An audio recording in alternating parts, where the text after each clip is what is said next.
Puntos clave de las luxaciones y lesiones ligamentarias. Estos van a ser los puntos que tocaremos durante este video y vamos a empezar con la luxación de hombro. Entonces, primero hay que saber qué es una luxación, ¿no? Bueno, a qué vamos a asociar una luxación. Entonces, la luxación es la salida de una articulación. Entonces, la articulación se sale del lugar donde debería de... El hueso de una articulación se sale de donde se debería de encontrar. Entonces, las luxaciones tenemos que normalmente van a estar asociadas a accidentes. Y en cambio, las lesiones ligamentarias o las esguinces vamos a tener que se asocian a deportistas. Entonces, muy importante conocer eso en el contexto de un caso clínico. Importante también saber que todas las lesiones, las luxaciones, sobre todo las luxaciones, van a ser urgencias ortopédicas. ¿Por qué? Porque hay que regresar esa articulación, ese hueso a su articulación lo antes posible, porque si no va a haber pérdida de ese espacio que tenía, ¿no? Entonces, aquí el doctor Re dice, por ejemplo, que el que se fue a la villa perdió su silla, ¿no? Y por eso hay que regresarlo lo antes posible a su villa, ¿no? Para que no pierda su silla. Y bueno, también hay que saber que siempre que una luxación esté asociada a una fractura, el tratamiento va a ser quirúrgico. Entonces, luxación más fractura es igual a cirugía siempre. Entonces, recordar eso. Ahora sí, la luxación de hombro vamos a tener que la más común va a ser la acromio clavicular. Entonces, acromio clavicular. Y dentro de esta, la más representativa va a ser la grado 3. Entonces, ¿por qué la grado 3 va a ser representativa? Porque a partir de la grado 3 ya nos da el signo de la tecla. Entonces, es un signo muy importante que hay que conocer, que es pues justo esta inestabilidad en el hombro que hace que parezca una tecla de piano. Es lo que nos va a dar a partir de la luxación acromio clavicular grado 3, el signo de la tecla. ¿Y esto por qué? Porque no, la grado 3 ya nos limita, ya nos afecta a los ligamentos coracoclaviculares, que son los que le van a dar la estabilidad anteroposterior. Entonces, por eso se va hacia anterior la clavícula y nos da este signo de la tecla. Entonces, muy importante recordar eso. Ahora, vamos a tener dentro de estas mismas luxaciones de hombro la luxación glenohumeral, perdón, la glenohumeral, las cuales vamos a tener una anterior y una posterior. En este caso, la anterior va a representar el 90% de estas luxaciones, por lo cual va a ser mucho más significativa. Esta va a asociarse a un mecanismo de rotación externa forzada o también puede estar asociada a una abducción del húmero o caída con brazo extendido y elevado. Entonces, es como si fueras agarrado del metro, por ejemplo, y te caes y llevas el brazo extendido ahí hacia arriba, caes y lo más probable es que tengas una luxación glenohumeral. Entonces vamos a poner aquí así, hacia arriba, el brazo extendido y elevado es el mecanismo asociado, ¿no?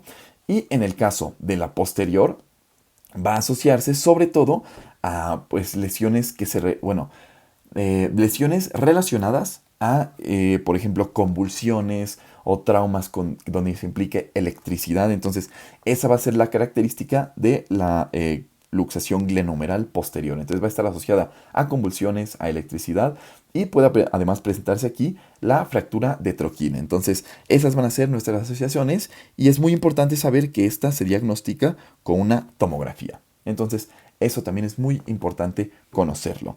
En cuanto a la clínica de ambas, vamos a tener la deformidad en charretera, que es esta chamarra que usaban como los charros, los pilotos también la usan, que tiene como una hombrera que hace que sobresalga el hombro y esa va a ser la deformidad clásica, ¿no? También se nos dice que es muy importante conocer que es muy probable que se lesione el nervio axial, ¿no? Entonces, nervio axilar, perdón. Entonces, lesión a nervio axilar. Es también común en esta luxación. Y en cuanto al tratamiento, vamos a tener una reducción cerrada con vendaje de Valpeau. Entonces, eso va a ser lo que hagamos o lo que haremos. Y bueno, el vendaje de Valpeau es un vendaje que inmoviliza el hombro, ¿no? Es un inmovilizador del hombro, un vendaje inmovilizador del hombro. Y para la reducción tenemos distintas técnicas. Tenemos la técnica de Kucher, la técnica de Cooper, la técnica de Hipócrates. Pero bueno, no es importante conocer cómo se llevan a cabo, solo hay que conocer que existen y que además tenemos que hacer vendaje de Bell-Pau. Ahora pasamos a la luxación de codo, en donde se nos dice que el mecanismo es caer con codo extendido. Ese va a ser nuestro mecanismo.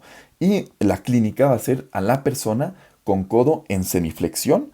Entonces va a llegar la persona con el codo semiflexionado y con la otra extremidad se va a estar sosteniendo el codo. Entonces esa va a ser nuestra clínica clásica y como tratamiento igual la reducción.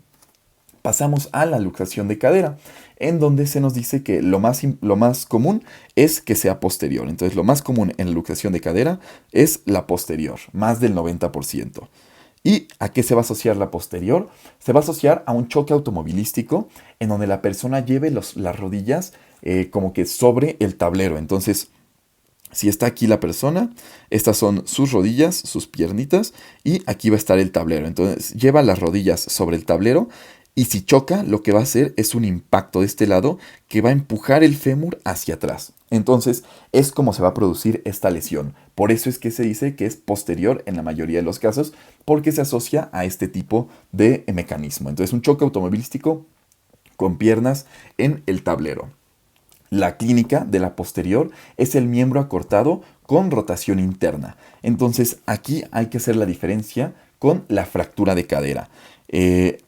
Quedamos que aquí era miembro acortado, que también pasa en la fractura de cadera, pero recordemos que en la fractura de cadera la rotación es externa. Quedamos que incluso la parte externa del pie, el empeine externo del pie, va a estar en contacto con la cama y en este caso es una rotación interna. Entonces, así es como hacemos la diferencia con la fractura de cadera, por la rotación.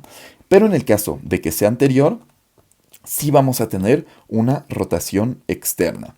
Solo que en este caso el miembro no va a estar alargado. Digo, no va a estar acortado, sino que va a estar alargado. Y esa es la forma en la que también podemos hacer la diferencia, tanto en anterior y posterior, como con la fractura de cadera. Entonces, muy importante reconocer eso. Ahora, pasamos a la lesión al menisco de la rodilla. Entonces, tenemos que la más común y la más frecuente va a ser la medial o la del menisco medial o interno. Entonces, esa va a ser la que cobre especial importancia, menisco medial.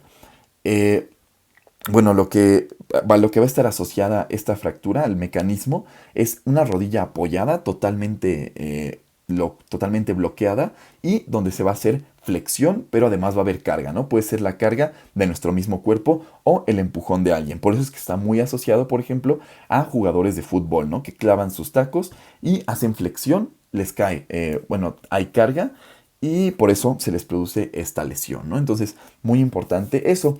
En cuanto a la clínica, tenemos aquí que va a haber un derrame, pero el derrame va a ser seroso.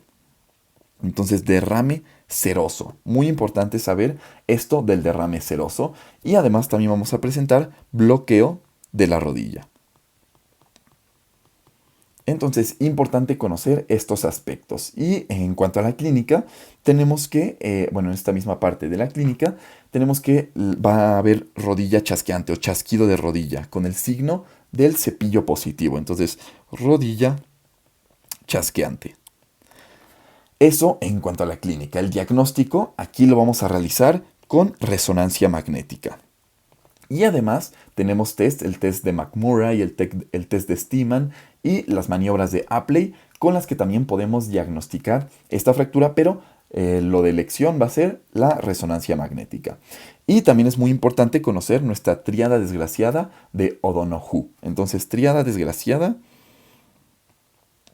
muy asociada a deportistas. Se le llama tríada desgraciada porque implica una lesión muy fuerte, una lesión que va a tardar mucho tiempo en curarse. Y entonces esta tríada implica una lesión en el ligamento cruzado anterior, una lesión en el ligamento colateral medial y una lesión en el menisco medial. Esas van a ser nuestras 3 lesiones de la tríada desgraciada. Entonces pasamos a justamente la lesión del ligamento cruzado anterior de rodilla, que dentro de las lesiones del ligamento de rodilla, esta va a ser la más representativa y la más común. Esta va a estar 100% asociada a un deportista esta lesión se va a dar en hiperextensión de la rodilla, ¿no? Entonces, deportista en hiperextensión de rodilla. Esta pasa mucho, por ejemplo, en basquetbolistas que saltan y al caer caen en extensión, caen con las piernas totalmente estiradas y aquí es donde se puede producir una lesión al ligamento cruzado anterior. En cuanto a la clínica, tenemos que va a haber edema e inflamación muy intenso. Incluso se le llama inflamación en melón, porque se hace una inflamación muy intensa en la rodilla. Entonces tenemos el melón, además va a haber chasquido, pivot shift, este mismo chasquido, o una relación con el chasquido. Y aquí va a haber derrame también, pero va a ser sanguinolento. Entonces, recordemos, en la lesión al menisco de rodilla, de este lado, teníamos derrame seroso. Y en el caso de la lesión al ligamento cruzado anterior, tenemos derrame sanguinolento. Importante diferenciar entre estas dos etiologías. Y el diagnóstico en este caso también lo vamos a hacer con resonancia magnética y tenemos test que podemos hacer, el test del cajón anterior o del Lachman. Entonces, test de cajón anterior o Lachman. Y en el tratamiento tenemos que siempre el tratamiento va a ser quirúrgico, pero no inmediatamente. Hay que esperar un poco a que el edema pase. Entonces, tratamiento quirúrgico, pero no inmediato. Ahora vamos a pasar a la esguince de tobillo, un tema muy importante, es creo de lo que hemos visto lo más frecuente de todo. Entonces, ¿cómo se va a dar la esguince de tobillo? Se va a dar por una inversión forzada, ¿no? Entonces, es esta parte como cuando dicen que el tobillo se dobla hacia adentro y pisas, ¿no? Así. Entonces, esa es la forma, por ejemplo, si este fuera el piecito así doblado hacia adentro y aquí pisa, ¿no? Entonces, esa es la forma en la que se va a lesionar el tobillo más comúnmente. Y es muy importante en esta parte del esguince de tobillo diferenciarlo de una fractura del quinto metatarsiano. ¿Y cómo vamos a hacer esto? Por los criterios radiográficos de Ottawa. No es como tal la diferenciación, no nos va a dar como tal la diferenciación de estas dos patologías, pero nos va a decir cuándo hacer una radiografía y cuándo hacer la otra. Entonces, ¿cuándo vamos a hacer una radiografía de tobillo? La vamos a hacer siempre y cuando cumplamos con 4 criterios. Bueno, la vamos a hacer siempre y cuando cumplamos con dolor en la zona maleolar, dolor en zona de maleolo, y que este además esté asociado a cualquiera de los siguientes síntomas. Si hay si hay dolor 6 centímetros distales al maleolo medial, entonces 6 centímetros distal al maleolo medial, ahí, ese es uno de los criterios de Ottawa. Si además también hay crecimiento, dolor en 6 centímetros distal, pero al maleolo lateral, es otro criterio de Ottawa. Y si hay incapacidad para sostener peso o para deambular, es otro criterio de Ottawa. Entonces, si cumple los criterios de Ottawa, está indicada la radiografía de tobillo. Entonces, incapacidad, peso, está indicada la radiografía. Es una parte de los criterios de Ottawa. Entonces, es dolor 6 centímetros distales. Uno es en el maleolo medial, 6 centímetros distal al maleolo medial. Otro es 6 centímetros distal, pero al maleolo lateral. Y la incapacidad para sostener el peso. Esa es asociado a dolor en la zona maleolar. Nos va a indicar la realización de una radiografía de tobillo. Y para el caso de una radiografía de pie, vamos a tener que se va a asociar, vamos a hacerla cuando haya dolor en el pie justamente, dolor en pie, y que y los 3 criterios de Ottawa, en este caso va a ser igual, incapacidad para sostener peso o deambular, va a haber dolor en el quinto metatarsiano, o dolor en el hueso navicular. Esos van a ser nuestros criterios de Ottawa y también está indicada la radiografía en caso de que se cumpla alguno de estos criterios, siempre y cuando estén asociados a sus respectivos síntomas principales. En el caso de tobillo, dolor en zona maleolar y en el caso del pie, dolor en el pie. Entonces, esos van a ser nuestros criterios. Y ahora pasamos a la clasificación. Entonces voy a borrar esta parte de los criterios, ya no lo olvidamos. Y en la clasificación tenemos que se va a dividir en 3 grados. Entonces, grado 1, grado 2 y grado 3. El grado 1 va a haber un dolor mínimo. Hay un compromiso mínimo de los ligamentos. Entonces, dolor mínimo. En el grado 2 ya hay equimosis. Ya aparecen estos derrames como sanguinolentos que parecen como moretones. Entonces, ya hay equimosis. Y ya hay dolor al apoyar. No muy intenso, pero ya hay. Y en el caso del esguince grado 3 ya hay una pérdida de la integridad del ligamento. Entonces aquí ya implica una pérdida de integridad del ligamento. Y en cuanto a la clínica, se va a presentar con edema y equimosis muy severo. Entonces, edema y equimosis severo. Y también con incapacidad para deambular. Entonces, incapacidad para deambulación. Y esta parte del edema y equimosis severo, sobre todo el edema severo, se define como más de 4 centímetros por arriba del peroné. Entonces, importante también recordar eso. Y esos van a ser nuestros grados en la fractura de tobillo. El tratamiento se va a realizar con AINES y con el RICE. Entonces, tratamiento AINES y con la mnemotecnia RICE. Entonces, RICE, recordar que implica, entonces tenemos RICE, reposo, y de ice, de hielo, es E de elevación y C de compresión. Entonces, esa va a ser nuestra mnemotecnia RICE. Y, como digo, el tratamiento del esguince de tobillo se va a llevar a cabo con AINE y con RICE. Ahora pasamos al síndrome de atrapamiento subacromial, que va a ser la principal causa de síndrome de hombro doloroso o de hombro doloroso. Esa va a ser nuestra principal causa. Entonces, hombro doloroso. Por eso cobra especial relevancia. Va a ser un trauma al manguito rotador, a los músculos del manguito rotador, por carga excesiva a la articulación. Puede ser por un movimiento repetido, por carga excesiva, pero va a haber una sobrecarga de estos músculos que implica que comiencen a doler. Y aquí tenemos, tenemos dos cosas de NIR. Tenemos el signo de NIR y tenemos el test de NIR. En el caso del signo, es un dolor a la elevación del hombro. Entonces, es dolor a elevación de hombro. Y en el caso del test de NIR, tenemos que este dolor va a desaparecer con infiltrado de la articulación subacromial o de la articulación acromial, ¿no? Entonces, si infiltramos aquí, infiltración, desaparece el dolor.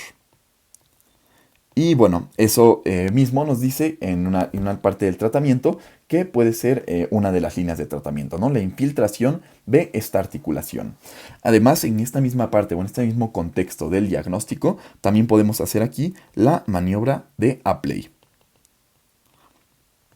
Y bueno, también hay que saber que se va a volver tendinoso a los pocos años. Entonces, si no se trata y si se permite que cronifique esta lesión, se va a volver tendinoso. Es muy importante también conocer eso.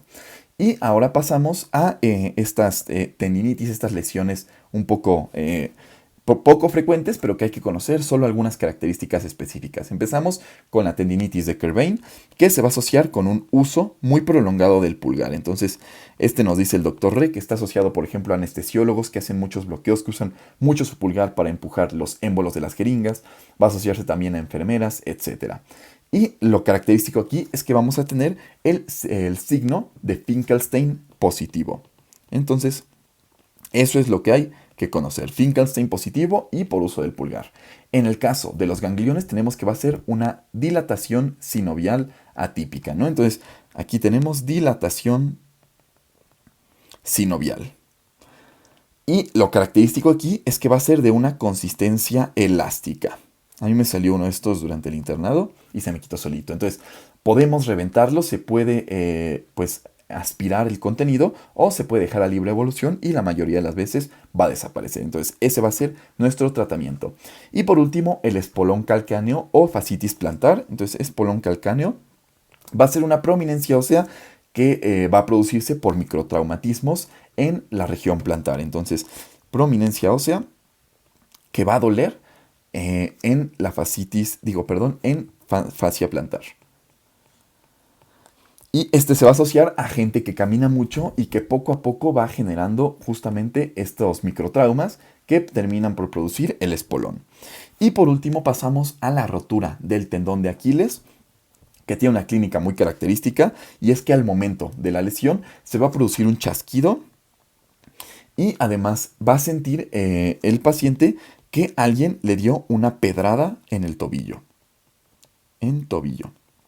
Entonces, eso va a ser lo característico en esta parte de la rotura del tendón de Aquiles y posterior a esto va a haber impotencia de flexión plantar. Entonces, impotencia de flexión plantar. Y es justo algo que hay que explorar nosotros con el signo de Thompson, el cual vamos a encontrar positivo porque no va a haber flexión plantar al comprimir los gemelos. Entonces yo aprieto los gemelos, tiene que haber una flexión plantar, pero va a ser positivo cuando no la hay y Thompson positivo va a ser indicativo de rotura del tendón de Aquiles. Entonces eso va a ser lo característico y también es parte de la clínica y también el diagnóstico, ¿no?, de esta maniobra de Thompson. El tratamiento pues va a ser inmovilizar por 6 a 8 semanas, aunque la mayoría de las veces va a ser quirúrgico. Entonces inmovilizar 6 a 8 semanas. Y bueno, eso sería todo en cuanto a estos temas. De este lado queda el apunte, la primera parte. Déjenme quito esto. Y de este lado queda la segunda parte del apunte. Y sería todo. Muchas gracias.